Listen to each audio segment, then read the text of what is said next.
Hello everyone, welcome to Autodocs. അങ്ങനെ നമ്മുടെ മറ്റൊരു പുതിയ വീഡിയോയിലേക്ക് എല്ലാവർക്കും സ്വാഗതം. അപ്പോൾ 2026 നമ്മുടെ ഫസ്റ്റ് വീഡിയോ ആണ്. അപ്പോൾ എല്ലാവരും സപ്പോർട്ട് ചെയ്യുക, ഹെൽപ്പ് ചെയ്യുക.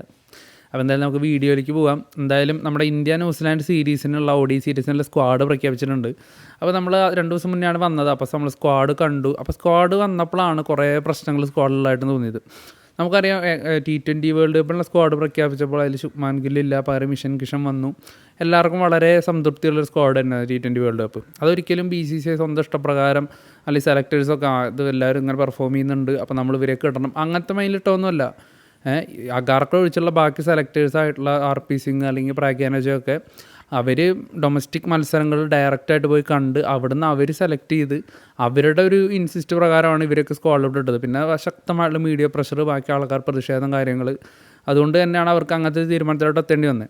പക്ഷേ ഇപ്പോഴും പഴയ പോലെയാണ്. ഇപ്പോഴും പൊളിറ്റിക്സ് പരമായിട്ടാണ്, അല്ലെങ്കിൽ ഡൊമസ്റ്റിക് മാച്ചസിലെ പെർഫോമൻസ് ഒന്നുമല്ല സ്ക്വാഡിൽ ഒരാളുടെ മാനദണ്ഡം എന്ന് കാണിക്കുന്ന മറ്റൊരു ഫേവറിസത്തിൻ്റെ മറ്റൊരിതാണ് ഇപ്പോൾ വീണ്ടും ഇന്ത്യ ന്യൂസിലാൻഡ് സീരീസിനുള്ള സ്ക്വാഡിൽ നമ്മൾ കാണാൻ സാധിക്കുന്നത്. ഫസ്റ്റ് വിഷയം, മുഹമ്മദ് ഷമി സ്ക്വാഡിലില്ല. കുറേ പേര് എക്സ്പെക്ട് ചെയ്ത് തിരിച്ചു വരുമെന്ന്, പക്ഷേ അദ്ദേഹം സ്ക്വാഡിലില്ല.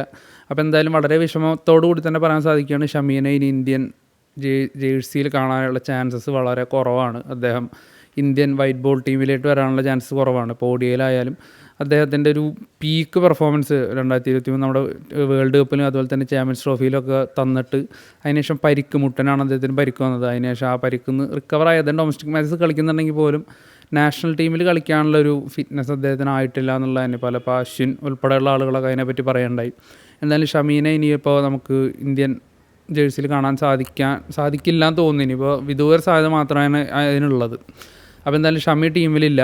പിന്നെ മറ്റൊരു ചാൻസ് ആയിരുന്നു ഇപ്പോൾ സഞ്ജു താംസണോ അല്ലെങ്കിൽ ഇഷാൻ കിഷനോ ടീമിലോട്ട് വരിക എന്നുള്ളത്. അപ്പോൾ അതിനുള്ള ചാൻസസും ഇല്ല. അവർ രണ്ടുപേരും സ്ക്വാഡിലില്ല. പകരം ഋഷഭ് പന്താണ് സ്ക്വാഡിലോട്ട് വന്നേക്കുന്നത്.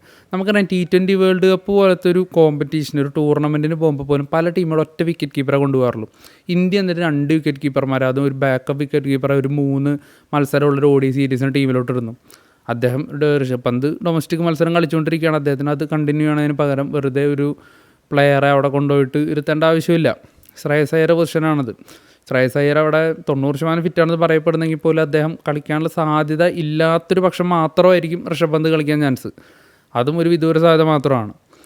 അപ്പോൾ അത് ഒന്നാമത്തെ ഒരു മണ്ടൻ തീരുമാനമായിട്ട് തോന്നിയത്. രണ്ടാമത്തെ കേസ്, ഹർദിക് പാണ്ഡ്യ സ്ക്വാഡിലില്ല. വേൾഡിലെ തന്നെ ഏറ്റവും ബെസ്റ്റ് ബാറ്റിംഗ് ഓൾറൗണ്ടറെ ടീമിലെടുത്തിട്ടില്ല. അതിന് BCCI പറഞ്ഞ കാരണം ഇപ്പോൾ T20 വേൾഡ് കപ്പിനുള്ള റെസ്റ്റ് ആണെങ്കിൽ ഇപ്പോൾ എല്ലാ പ്ലേയേഴ്സിനും അങ്ങനെ റെസ്റ്റ് കൊടുക്കണം. അദ്ദേഹം ഡൊമസ്റ്റിക് മാച്ചസ് കളിക്കുന്നുണ്ട്. അദ്ദേഹത്തിന് 10 ഓവർ എറിയാനുള്ള ക്ഷമത ഇല്ലെങ്കിൽ പോലും അദ്ദേഹം അത്രയും എറിയേണ്ട ആവശ്യമില്ല. അത് 30 വയസ്സ് കഴിഞ്ഞൊരു പ്ലെയറാണ്. അദ്ദേഹം ബാറ്റിംഗ് നല്ല രീതിയിൽ കോൺട്രിബ്യൂട്ട് ചെയ്യുന്നുണ്ട്. അതേപോലൊരു പവർ ഹിറ്ററെ, ഒരു ഫിനിഷറെ, ഒരു ബാറ്റർ എന്ന രീതി മാത്രം ടീമിലോട്ട് എടുക്കാം. ബോളിങ്ങിൽ അദ്ദേഹം ചെയ്തു തരുന്ന എല്ലാം ബോണസാണ്. പകരം എടുത്തേക്കുന്ന ഡൊമസ്റ്റിക് മാച്ചസിൽ പോലും 3-4 ഓവറുകൾ മാത്രം എറിയുന്ന നിതീഷ് കുമാർ റെഡ്ഡിയെ പോലത്തെ ഒരു പ്ലെയർ. ഹർദിക് പാണ്ഡ്യയ്ക്ക് മുകളിൽ എന്ത് അഡ്വാൻറ്റേജാണ് നിതീഷ് കുമാർ റെഡ്ഡിക്കുള്ളത്? അതുപോലെ അക്ഷർ പട്ടേലും വരെ സുന്ദർ വന്നേക്കുന്നു. വാഷിംഗ്ടൺ സുന്ദറിന് എന്ത് അഡ്വാൻറ്റേജാണ് അക്ഷർ പട്ടേലിനേക്കാളും മുകളിലുള്ളത് ഇന്ത്യക്ക് വേണ്ടി 50 ഓവർ ക്രിക്കറ്റിൽ? എനിക്കറിയാൻ പാടില്ല. അപ്പോൾ അത്തരത്തിലുള്ള ഒരുപാട് മോശം തീരുമാനങ്ങളാണ്. അതായത് 2027 വേൾഡ് കപ്പിന് ഇനി ഒരു വർഷം മാത്രം ഉള്ളപ്പോൾ മാച്ചസിൽ സെലക്ടേഴ്സ് കൊണ്ടുവരുന്ന ഓരോ കാര്യങ്ങളാണിത്. ഫേവറിസം എന്ന് പറഞ്ഞാൽ എക്സ്ട്രീം ഫേവറിസം. അത്രയും ഓസ്ട്രേലിയയിലൊക്കെ പോയിട്ട് അത്രയും അടിപൊളിയായിട്ട് ODIയിൽ കളിച്ച പ്ലെയറാണ് അക്ഷർ പട്ടേൽ. അക്ഷർ പട്ടേലിന് പിന്നീട് കളിപ്പിക്കുന്നില്ല. അതുപോലെ ഹർദിക് പാണ്ഡ്യന് പിന്നീട് കളിപ്പിക്കുന്നില്ല. ഹർദിക് പാണ്ഡ്യ എന്ന് പറയുന്ന ഒറ്റ പ്ലെയറുടെ പരിക്ക് കാരണമാണ് നമുക്ക് 2023 വേൾഡ് കപ്പ് പോലും കിട്ടാതിരുന്നത്. ഒരു പക്ഷേ ഹർദിക് പാണ്ഡ്യ എന്ന് പറഞ്ഞ പ്ലെയർ അന്ന് സ്ക്വാഡിൽ ഉണ്ടായിരുന്നെങ്കിൽ ഇന്ത്യക്ക് ഫസ്റ്റ് ഇന്നിങ്സിൽ ഇതിനും ബെറ്ററായിട്ട് സ്കോർ എടുക്കാൻ പറ്റിയായിരുന്നു. കാരണം അദ്ദേഹത്തിൻ്റെ പ്രഷർ സിറ്റുവേഷനിൽ അതിനെ ബേസ് ചെയ്ത് ബാറ്റ് ചെയ്യുന്ന ആളല്ല അദ്ദേഹം കൗണ്ടർ അറ്റാക്ക് ചെയ്ത് കളിക്കുന്ന ആളാണ്. അപ്പോൾ അത്തരത്തിലുള്ള പ്ലെയറെ 2023 വേൾഡ് കപ്പിൽ നമുക്ക് ഫൈനൽ കിട്ടിയിട്ടില്ല. അദ്ദേഹത്തിന് പരിക്കായിരുന്നു. അപ്പോൾ എന്തായാലും ഇനിയും അത്തരത്തിലുള്ള മണ്ടത്തരങ്ങൾ ആവർത്തിക്കാതിരിക്കാനായിട്ട് അദ്ദേഹത്തിന് ഇപ്പം തന്നെ ODI ടീമിലോട്ട് കൊടുക്കുന്ന അദ്ദേഹത്തിൻ്റെ ഒരു പെർഫോമൻസും ടീമിന് കൊടുക്കുക എന്നുള്ളതാണ്. അപ്പോൾ അതും ചെയ്യുന്നില്ല. അപ്പോൾ എന്തായാലും മൊത്തത്തിൽ ഒരു അവിയൽ പോലെയാണ് ഇപ്പോൾ ODI ടീം നിൽക്കുന്നത്. രോഹിത്തും കോഹ്ലിയും കളിക്കുന്നുണ്ട് എന്നുള്ളത് കൊണ്ട് എല്ലാവരും ODI മാച്ചസ് കാണും. അപ്പോൾ അവർക്ക് വേണ്ടി കാണും. പകരം കഴിഞ്ഞ മത്സരങ്ങളിലൊക്കെ മികച്ച പെർഫോമൻസ് എടുത്ത് പൃഥ്വിരാജ് ഗായിക്വാഡ് സ്ക്വാഡിൽ വന്നില്ല.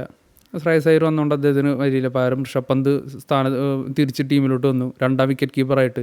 3 മാച്ചസുള്ളൊരു സീരീസിനാണ് ഒരു 2 വിക്കറ്റ് കീപ്പർമാർ. വർഷാദ്യം തന്നെ ഒരു മൊത്തത്തിൽ ശോകാവസ്ഥയിലുള്ളൊരു ടീം സെലക്ഷനാണ് വന്നേക്കുന്നത്.